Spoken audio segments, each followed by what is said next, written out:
Θα πρέπει να το ξεκαθαρίσουμε. Στο θέμα της Διζωνικής Δικοινοτικής Ομοσπονδίας έχετε ενστάσεις. Έχουμε ενστάσεις που οφείλονται σε ένα γεγονός μόνο. Εγώ, όταν είδα τελευταία τον πρέσβη των ΗΠΑ και τον κύριο Νάιτα, με ρώτησα για τη Διζωνική και τους είπα ότι δέχομαι. Μάλιστα. Απάντησα ότι δέχομαι. Και κάποιοι ξαφνιάστηκαν. Μου λέει, αφού ήσουν αντίο. Λέω ότι δέχομαι, είπα έναν όρο. Ότι θα μας δώσετε να εφαρμόσουμε στη Διζωνική Δικοινοτική Ομοσπονδία της Κύπρου το Αμερικάνικο Σύνταγμα ή το Γερμανικό Σύνταγμα, που είναι δύο χώρες ομοσπόνδες. Μάλιστα. Και όπως θέλετε ονομάστε τη. Διζωνική, τριζωνική, πενταζωνική, όπως θέλετε ονομάστε τη.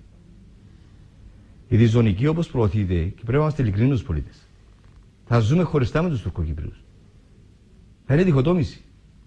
Εγώ ρώτησα πάμπολες φορές μία απλή ερώτηση. Με τη Διζωνική Δικοινοτική Ομοσπονδία, όπως τη διαπραγματευόμαστε, θα μπορεί ο γιος μου, όταν μεγαλώσει, ή ο Τουρκοκύπριος που είναι νέος σήμερα, να ζήσουν ελεύθερα όπου θέλουν, σε όποια γωνιά θέλουν της Κύπρου, χωρίς περιορισμούς, χωρίς άδειες, όπως ζει ο Αμερικάνος που μετακινείται από την Καλιφόρνια στη Νέα Νιόρκη?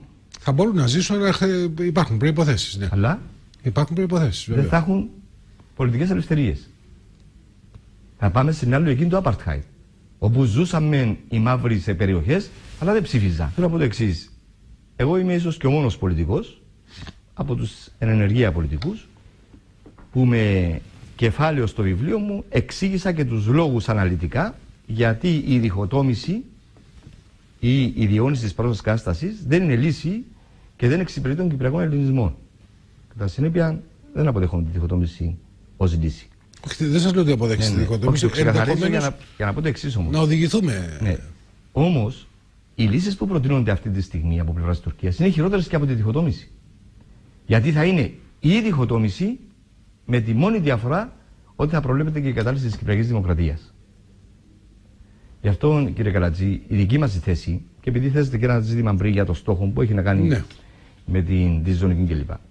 Υπάρχουν τρόποι να τα ξεπεράσουμε αυτά τα ζητήματα. Και αναμένω με την επιστροφή του Προέδρου της Δημοκρατίας, όταν έρθει με το καλό και αναλάβει υγιή στα καθήκοντα του, ότι θα γίνει επιτέλους αυτή η συνεδρία που αποφασίστηκε από τον περασμένο Ιούλιο για να καταθέσουν όλες οι πολιτικές δυνάμεις τις δικές τους προτάσεις για μια νέα στρατηγική. Και μάλιστα είχα προτείνει να γίνει και μια διακομματική, αν θέλετε, υπεπιτροπή, η οποία θα πάρει όλες αυτές τις προτάσεις και θα επιχειρήσει να διαμορφώσει μια κοινή στρατηγική που να την αποδεχτούμε όλοι. Η λογική μου είναι πολύ απλή. Ας μην συζητούμε για το μοντέλο της λύσης. Και αυτό προτείνουμε στη δική μας στρατηγική. Εμείς έχουμε έτοιμο το έγγραφό μας. Να συζητήσουμε για τη μορφή της. Για το... Να βάλουμε στόχους. Στόχους που θα πρέπει να επιδιώξουμε να πετύχουμε όποια και να είναι η λύση. Όποια και να είναι η λύση. Και εμείς καθορίσαμε τέτοιους στόχους και πιστεύω, πιστέψτε με, ότι θα υπάρξει συνένεση στο Εθνικό Συμβούλιο όταν κατατεθούν οι στόχοι που θα πρέπει να επιδιώξουμε, όποιον και να είναι το μοντέλο της λύσης. Ας καθίσουμε κάτω, χωρίς να προσπαθούμε να επιρρύψουμε ευθύνες ο ένας στον άλλο. Και σας διαβεβαιώ, το κείμενο που ετοιμάσαμε εμείς για τη στρατηγική δεν χρησιμοποιεί καμιά φρασιολογία ή ορολογία που να θίγει οποιοδήποτε μέλος του Εθνικού Συμβουλίου.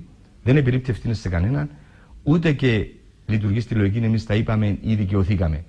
Είναι διατυπωμένη με τέτοιον τρόπο, σαν επιστημονικό καθαρά εργαλείο, για να μπορέσει να υπάρξει συνένεση. Αλλά καθορίζει μια εντελώς διαφορετική στρατηγική που δημιουργεί πραγματικό κόστος στην Τουρκία για να τη φέρει πρώτου διλήμματος να συνεχίσει την πολιτική που έχει στο Κυπριακό, αλλά να έχει μεγάλο κόστος αλλού ή να αλλάξει πολιτική στο Κυπριακό για να ανοίξει ο δρόμος. Και όσον αφορά το μοντέλο λύσης του Κυπριακού, για να ξεπεράσουμε το σκόπελο να συζητούμε μεταξύ μας και να τσακωνόμαστε αν θα είναι διζωνική και ο καθένας μεταξύ μας δίνει και το δικό του περιεχόμενο. Είναι περίπου ο τάφος του Αγίου Νοφίτου αυτή η διζωνική δικοινοτική ομοσπονδία, δηλαδή δεν υπάρχει πουθενά στον κόσμο. Αντί λοιπόν να τσακωνόμαστε σε αυτά, εμείς εισηγούμαστε να καθορίσουμε το στρατηγικό μας στόχο και τους επιμέρους στόχους που πρέπει να επιδιώξουμε σε όποια μορφή, όποιο μοντέλο λύσης και αν είναι του κυπριακού προβλήματος. Και είμαι σίγουρος, και το λέω με ειλικρίνεια, είμαι σίγουρος ότι θα υπάρξει ομοφωνία εάν ξεφύγουμε από αυτά τα σχήματα και συζητήσουμε συγκεκριμένους στόχους. Τι θέλουμε να πετύχουμε εμείς ως Ελληνοκύπροι, είτε με τη διζωνική, είτε με ενιαίο κράτος, είτε με διχοτόμηση, είτε με οποιαδήποτε λύση. Τι θέλουμε να πετύχουμε εμείς ως Ελληνοκύπροι. Το θέμα είναι ότι δεν διαπραγματευόμαστε μόνοι μας. Ασφαλώς. Γι' αυτό πρέπει να γίνουν και τα υπόλοιπα μέτρα που λέω, που να δημιουργούν κόστος στην Τουρκία. Ενώ όσο η Τουρκία δεν πληρώνει κόστος, πέστε μου τον λόγο γιατί να αλλάξει πολιτική στο Κυπριακό. Γιατί το ΓΑΤ θα γίνει κάποια μέρα. Προφανώς όχι. Μπορούσαμε να επιμένουμε για κυρώσεις κατά της Τουρκίας. Τις ίδιες κυρώσεις Το έχει η Ρωσία. Η οποία βρίσκεται σε αντιπαράθεση με μια χώρα που δεν είναι κράτος μέλος της Ευρωπαϊκής Ένωσης. Ναι. Μιλούσαμε πριν για τα 240 δισεκατομμύρια κόστος της Ρωσίας από τις κυρώσεις της Ευρωπαϊκής Ένωσης και της Αμερικής. Νομίζω ότι αντέχει η Τουρκία να έχει 100 δισεκατομμύρια κόστος ετήσιων. Ήδη αντιμετωπίζει πρόβλημα. Ναι, φανταστείτε να επιβάλλαμε κυρώσεις που να έχει κόστος 100 δισεκατομμύρια. Δεν έχει την οικονομία της Ρωσίας η Τουρκία.